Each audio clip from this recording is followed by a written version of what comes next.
Hey guys, today I'm going to start what is useEffect in React.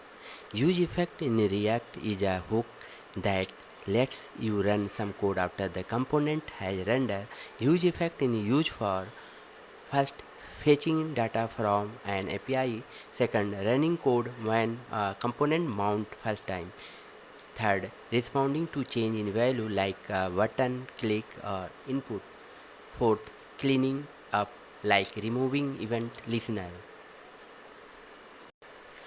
useEffect run after every render when count change. It log a message to the console whenever the component render and count is updated.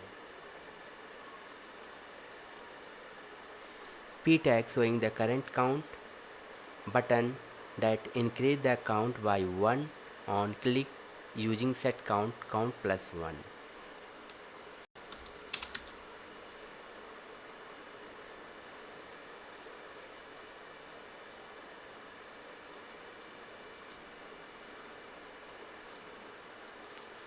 Count is increased 1 by 1.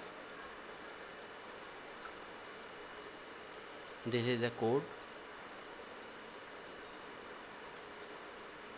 Hey guys, please support this channel. Thanks for watching this video.